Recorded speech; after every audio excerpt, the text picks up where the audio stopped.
Of interest के बारे में मैं आप लोगों को बता दूं, ये टॉपिक एवीएम के एग्जामिनेशन पॉइंट ऑफ व्यू से लगभग 2 से 4 मार्क्स कैरी करता है। इससे ग्राफिकल क्वेश्चन, कुछ केस स्टडीज और कुछ ऑब्जेक्टिव टाइप्स क्वेश्चन, न्यूमेरिकल तो बिल्कुल भी नहीं है इस चैप्टर में, पूरा का पूरा थ्योरी है इसमें, और कुछ ऑब्जेक्टिव टाइप क्वेश्चन पूछे जाएंगे। बेसिकली इस चैप्टर में हमें कुछ थ्योरी को पढ़ना है, कुछ इकोनॉमिक्स के द्वारा दिए गए कुछ थ्योरी हैं जिनको हमें स्टडी करना है और हमें ग्राफिकली अच्छे से समझना है उन चीज़ों को कि कैसे क्या रिलेशन है पैरामीटर्स के बीच में। तो फ्रेंड्स, जो भी मैं ग्राफ बताऊं उसे ध्यान से समझें, उसमें देखें कि एक्स एक्सिस पे क्या है, वाई एक्सिस पे क्या है, तो ये टॉपिक आप लोगों के लिए काफ़ी आसान हो जाएगा। तो चलिए दोस्तों, शुरुआत करते हैं अपने इस टॉपिक को। सबसे पहले हम लोग समझते हैं इंटरेस्ट क्या होता है। इंटरेस्ट क्या होता है? इंटरेस्ट होता है, मान लीजिए एक बोरोवर है, उसने कुछ पैसा लिया, किसी सर्टेन टाइम के लिए लिया होगा, तो उस सर्टेन टाइम के लिए जो उसे कॉस्ट पे करना पड़ रहा है वही उसका इंटरेस्ट है। तो बोरोवर के द्वारा जो कॉस्ट पे की जाती है उसे हम लोग इंटरेस्ट कहते हैं।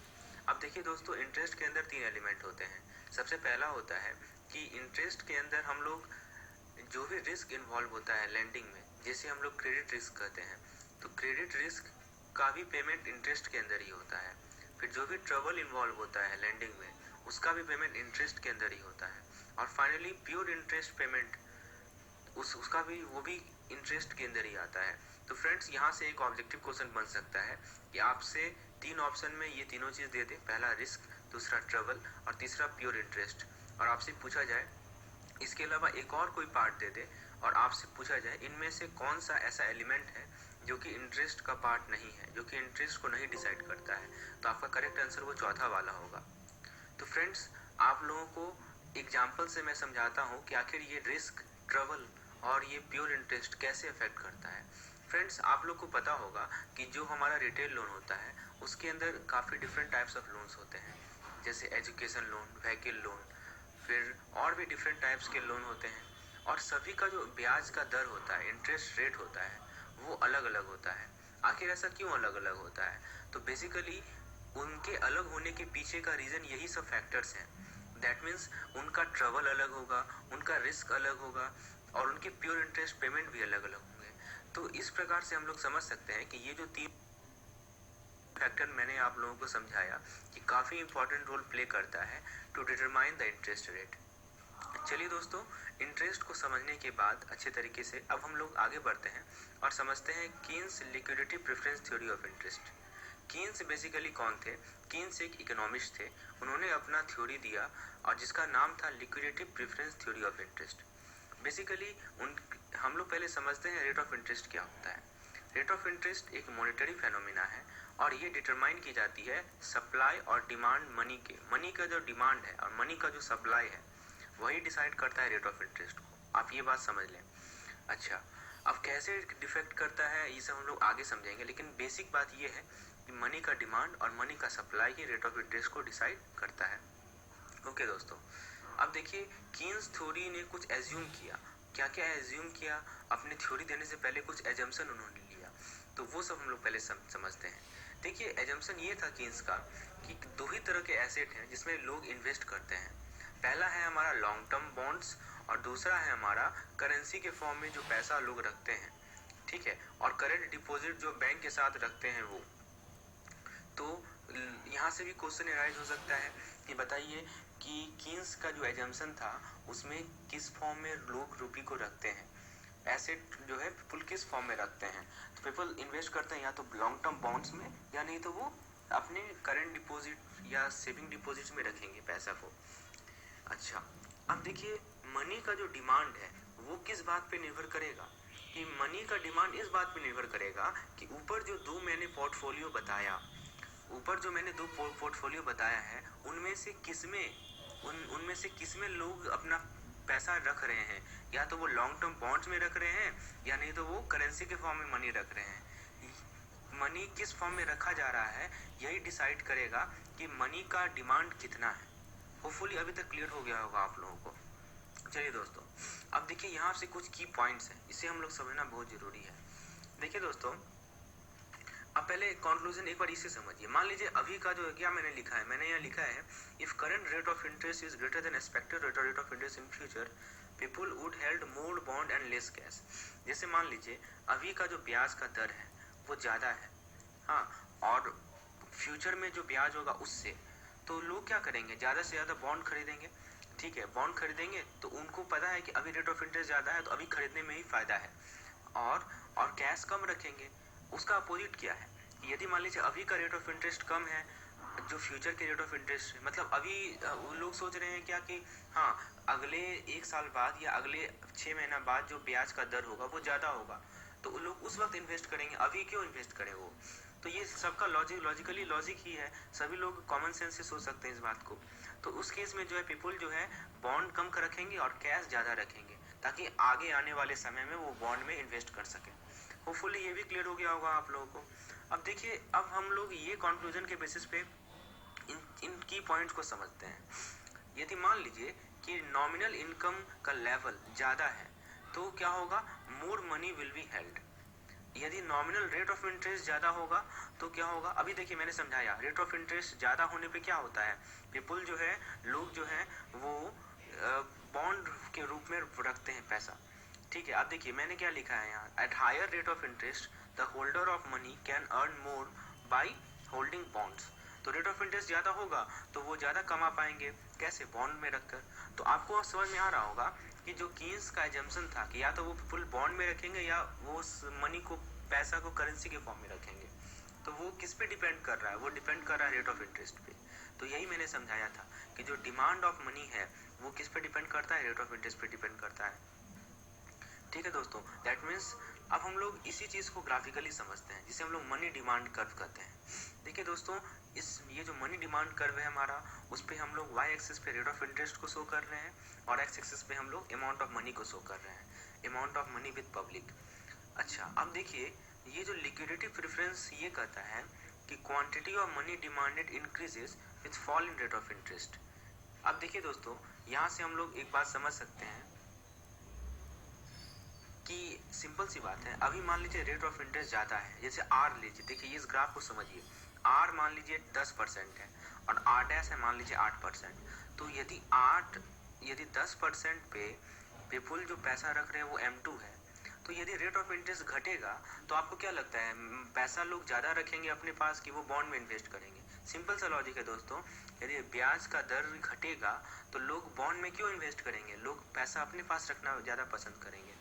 तो इस बात से हम लोग समझ सकते हैं कि यदि ब्याज का दर घट रहा है तो amount of money with people बढ़ेगा। तो इसीलिए हम लोग यहाँ पे एक सिंपल सा वर्ड लिखा गया है कि quantity of money demanded increases with fall in rate of interest. Hopefully मैंने जो लॉजिक समझाया है आप लोगों को क्लियर हो गया होगा कि जैसे जैसे रेट ऑफ इंटरेस्ट घटेगी वैसे वैसे डिमांड ऑफ मनी बढ़ेगी। दैट मीन्स पीपल बॉन्ड में कम पैसा रखेंगे। ओके दोस्तों, तो फाइनली हम लोग कंक्लूड बिल्कुल कर सकते हैं यहाँ से कि मनी का जो डिमांड है वो रेट ऑफ इंटरेस्ट से इन्वर्सली प्रोपोर्शनल है। देखिए एक मार्क्स तो यही पक्का आपका हो गया कि demand for money rate of interest से कैसे रिलेटेड है, तो आंसर है इसका इन्वर्सली। क्यों, मैंने समझा दिया। इसका एक सिंपल लाइन में आंसर दूं तो ये है कि यदि रेट ऑफ इंटरेस्ट ज़्यादा होगा तो लोग बॉन्ड के फॉर्म में ज़्यादा पैसा रखना पसंद करेंगे, और चूंकि बॉन्ड के फॉर्म में पैसा ज़्यादा रखना पसंद करेंगे तो वो करेंसी के फॉर्म में मनी को कम रखेंगे। तो ये इसका करेक्ट एक्सप्लेनेशन है। चलिए दोस्तों, ये सब समझने के बाद हम लोग अगले टॉपिक पे बढ़ते हैं जो कि हमारा है determination of rate of interest equilibrium. देखिए दोस्तों, ये जो मैंने ग्राफ बनाया कुछ नया नहीं है, बिल्कुल पुराना ग्राफ ही है। ठीक है दोस्तों, अब देखिए वाई एक्सिस पे फिर से हमारा रेट ऑफ इंटरेस्ट है, एक्स एक्सिस पे फिर से हमारा अमाउंट ऑफ मनी है या मनी डिमांड है। और ग्राफ देखिए बिल्कुल का बिल्कुल वही है, मतलब जो हमारा नेगेटिव स्लोप का ग्राफ है। ध्यान दीजिएगा दोस्तों, ये जो ग्राफ है वो हाइपरबोलिक नेचर का है और ये डाउनवर्ड नेगेटिव स्लोप है।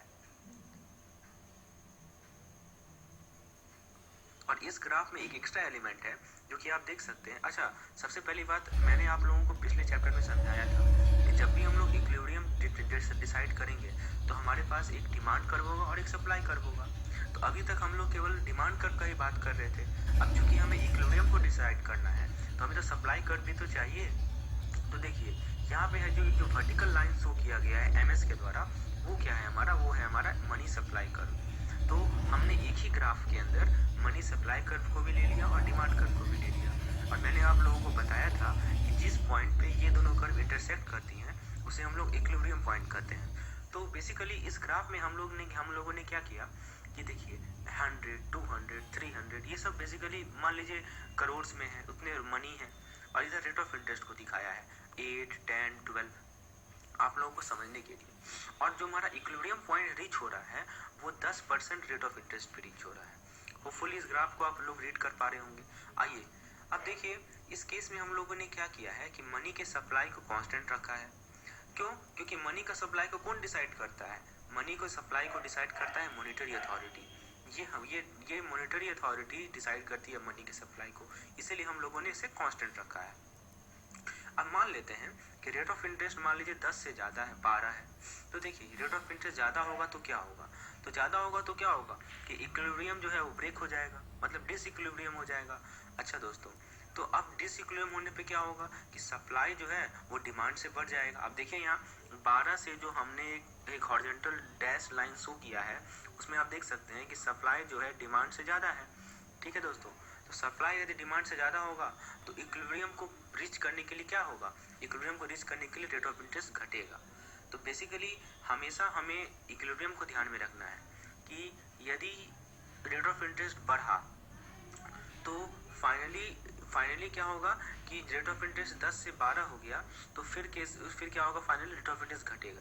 तो इस पे बेसिस पे कुछ क्वेश्चन पूछे जाते हैं, तो इसके रिलेटेड जो क्वेश्चन होंगे वो मैं लास्ट में आप लोगों को करवा दूंगा, इसी सेशन के लास्ट में। चलिए आगे बढ़ते हैं हम लोग और समझते हैं इस चैप्टर का सबसे इंपॉर्टेंट चीज ISLM कर्व। इसका दूसरा नाम है हिग्स हैंसन सिंथेसिस। तो ISLM कर्व बेसिकली होता क्या है और हिग्स हैंसन सिंथेसिस को समझेंगे। देखिए हिग्स हैंसन सिंथेसिस जो है वो क्लासिकल और Keynes theory of rate of interest का संगम है। दोनों के बेस्ड पे ये हिग्स हैंसन सिंथेसिस को बनाया गया है।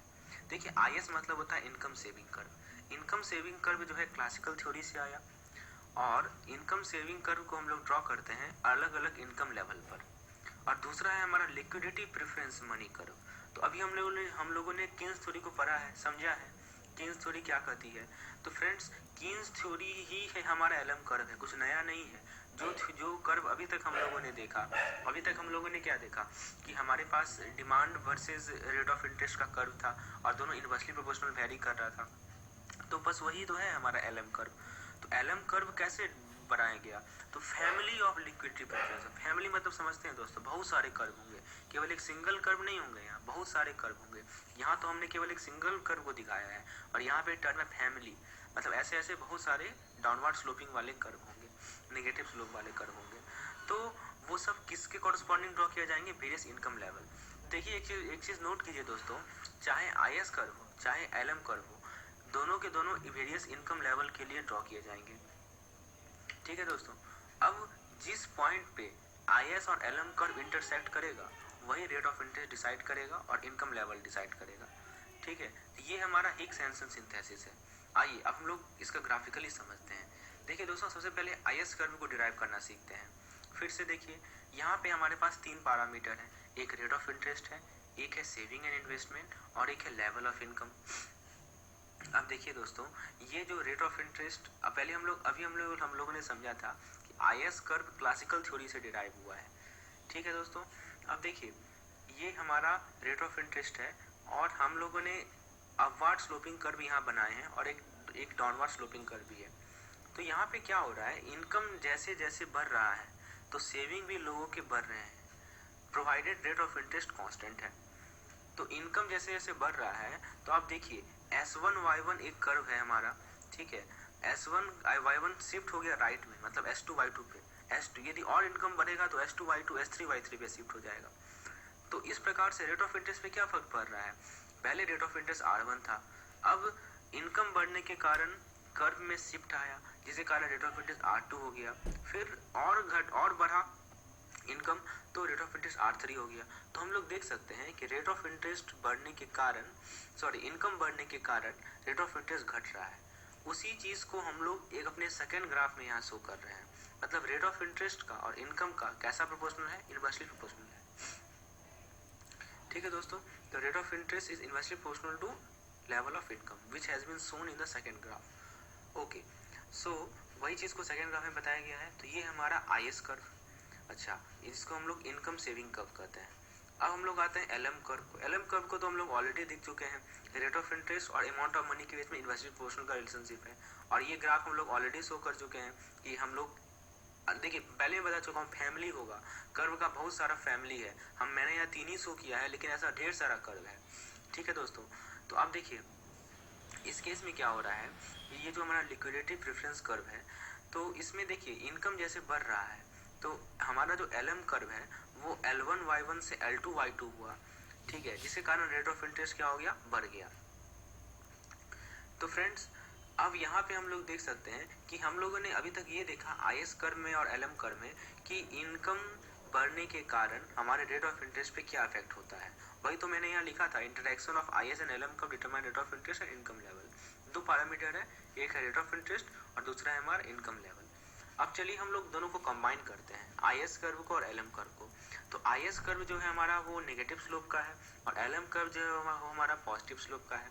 तो आईएस कर्व और एलएम कर्व इंटरसेक्ट करेगा तो हमें ये डिटरमाइन करेंगे कि इक्विलिब्रियम रेट ऑफ इंटरेस्ट हमारा क्या है। देखिए दोस्तों ये जो ग्राफ है इसमें रेट ऑफ इंटरेस्ट को मैंने y एक्सिस पे दिखाया है और इनकम को मैंने x एक्सिस पे दिखाया है। ये बेसिकली ग्राफ में एलएम कर्व और आईएस कर्व कहाँ इंटरसेक्ट कर रहा है, तो वो पॉइंट है हमारा ई पॉइंट पे इंटरसेक्ट कर रहा है, तो ई हमारा इक्विलिब्रियम रेट ऑफ इंटरेस्ट है। ई के कोरस्पॉन्डिंग जो R2 पॉइंट है हमारा, वही हमारा क्या है, इक्विलिब्रियम रेट ऑफ इंटरेस्ट है। तो इस केस में क्या है, इन्वेस्टमेंट और सेविंग हमारे इक्विलिब्रियम में है, ठीक है, तो वो इक्विलिब्रियम में है, तो यहाँ डिमांड और सप्लाई भी इक्विलिब्रियम में होगा। तो फ्रेंड्स ये था हमारा थ्योरी इस टॉपिक का। अब हम लोग जो भी सीखे हैं अभी तक उसको और अच्छे से कंसोलिडेट करते हैं कुछ क्वेश्चन से। चलिए क्वेश्चन सॉल्व करना बहुत जरूरी है, तो उसी क्रम में हम लोग स्टार्ट करते हैं अपने पहले क्वेश्चन से। पहला क्वेश्चन है हमारा, payment for use of money is dash element of interest. तो फ्रेंड्स मैंने बताया था कि इंटरेस्ट का 3 कंपोनेंट होता है, पहला रिस्क, दूसरा ट्रबल और तीसरा प्योर इंटरेस्ट। तो यहाँ पे जो की वर्ड है वो प्योर एलिमेंट होगा, मतलब payment for use of money is pure element of interest. अच्छा सेकंड क्वेश्चन है, interest is different for different loan due to. तो मैंने बताया था इंटरेस्ट अलग अलग लोन के लिए अलग अलग होते हैं क्योंकि रिस्क इन्वॉल्व होता है, ट्रबल इन्वॉल्व होता है, इस कारण से। चलिए आगे बढ़ते हैं थर्ड क्वेश्चन पे, as per dash theory demand for money and supply of money determine rate of interest. तो बेसिकली ये तो हमारा किन्स थ्योरी था, हम लोगों ने देखा ही था। क्वेश्चन नंबर 4 का रहा है हमारा, what is the other name of Keynes theory of interest. तो किन्स थ्योरी ऑफ इंटरेस्ट का दूसरा नाम है हमारा लिक्विडिटी प्रेफरेंस थ्योरी, ये भी नाम ध्यान रखिएगा दोस्तों। अगला क्वेश्चन है 5 हमारा, as per assumption of Keynes theory people invest in 2 types of asset, what are they. तो 2 तरह का एसेट कौन कौन से हैं, पहला है हमारा बॉन्ड और दूसरा है हमारा money in the form of currency या करंट अकाउंट में बैलेंस, वही बात हुआ। अच्छा छठा क्वेश्चन है हमारा, as per Keynes theory of nominal level of income is dash then more money will be held. तो सिंपल सी बात है, यदि रेट ऑफ इंटरेस्ट हमारा, देखिए यहाँ पे क्या पूछ रहा है कि यदि इनकम का लेवल ज़्यादा होगा, ठीक है, तो उस केस में ज़्यादा मनी को रखा जाएगा अपने पास। अच्छा देखिए क्वेश्चन 6 और क्वेश्चन 7 एकदम सेम है, आप 7 को समझते हैं। जितना ज़्यादा रेट ऑफ इंटरेस्ट होगा तो स्पेकुलेटिव पर्पस के लिए जो डिमांड होगा वो कम होगा, क्योंकि लोग बॉन्ड में रखना ज़्यादा पसंद करेंगे पैसे को। अच्छा क्वेश्चन नंबर 8 का रहा है हमारा, as per Keynes theory if interest rate are higher the people hold asset in the form of. Simple सी बात है, इंटरेस्ट रेट ज़्यादा होगा तब लोग बॉन्ड में ज़्यादा इन्वेस्ट करेंगे, तो इसीलिए इसका करेक्ट आंसर हो जाएगा इन द फॉर्म ऑफ बॉन्ड। इसका अपोजिट यदि पूछता तो क्या होता, यदि मान लीजिए ब्याज का दर कम है तो लोग एसेट को किस फॉर्म में रखना पसंद करेंगे, तो वो ऑब्वियस सी बात है वो करेंसी के फॉर्म में रखेंगे, या it means saving account current account में डिपॉजिट के फॉर्म में रखेंगे। चलिए आगे बढ़ते हैं हम लोग 9वां नंबर क्वेश्चन पे आते हैं, demand for money is dash related to rate of interest. तो हमने देखा था दोस्तों कि इन दोनों में इन्वर्सली प्रोपोर्शनल का रिलेशनशिप होता है, इसका करेक्ट आंसर हो जाएगा इन्वर्सली। चलिए 10वां क्वेश्चन पे हम लोग आगे बढ़ते हैं, if rate of interest increases demand for money decreases, क्योंकि इन्वर्स रिलेशन है। 11वां क्वेश्चन कर रहा है, supply of money is determined by. Supply of money को कौन डिटरमाइन करता है, तो मॉनेटरी अथॉरिटी डिटरमाइन करती है। 12वां क्वेश्चन है हमारा, if money supply is fixed and demand for money increases rate of interest will. देखिए दोस्तों अभी मैंने आप लोगों को रेट ऑफ इंटरेस्ट का इक्विलिब्रियम कर्व समझाया था, एक बार फिर से आप देख लीजिए। ये जो कर्व है rate of interest equilibrium curve, यहाँ पे ये वाला डिटरमिनेट रेट ऑफ, तो इसमें हमने बताया था कि यदि रेट ऑफ इंटरेस्ट बढ़ेगा, जैसे 12 हुआ तो ऑटोमेटिकली घट गया ना रेट ऑफ इंटरेस्ट, ताकि इक्विलिब्रियम को मेंटेन करने के लिए। तो वही क्वेश्चन यहाँ भी है, क्वेश्चन नंबर हमारा है 12, if money supply is fixed and demand for money increases, तो रेट ऑफ इंटरेस्ट क्या होगा, वो भी बढ़ेगा, ताकि जो है डिमांड को हम घटा सके। अल्टीमेटली इक्विलिब्रियम में ही रहना है। तो यदि डिमांड बढ़ेगा तो डिमांड घटेगा, रेट ऑफ इंटरेस्ट इस तरह चेंज होगा ताकि डिमांड मेरा घटे। रेट ऑफ इंटरेस्ट घटेगा तभी तो डिमांड घटेगा। चलिए आगे क्वेश्चन है हमारा 13, what is the other name of ISLM curve. तो ISLM कर्व का दूसरा नाम है हिग्स एंसन थ्योरी। क्वेश्चन नंबर 13 है हमारा, IS curve is derived from Keynes theory. बिल्कुल नहीं, IS थ्योरी कहाँ से डिराइव किया गया, क्लासिकल थ्योरी से। उसके बाद अगला क्वेश्चन है, LM curve is derived from Keynes theory. ये ट्रू है या फॉल्स है, तो LM curve obviously Keynes theory से डिराइव किया गया है। और लास्ट क्वेश्चन है हमारा, ISLM model shows that intersection of dash and dash curve determine rate of interest and income level. तो ISLM कर्व क्या दिखाता है कि IS और LM कर्व इंटरसेक्ट होता है तो रेट ऑफ इंटरेस्ट डिसाइड होती है। तो फ्रेंड्स ये था हमारा आज का लेसन। मैंने अपने पूरा एफर्ट दिया आप लोगों को इस लेसन के बारीकियों को समझाने के लिए।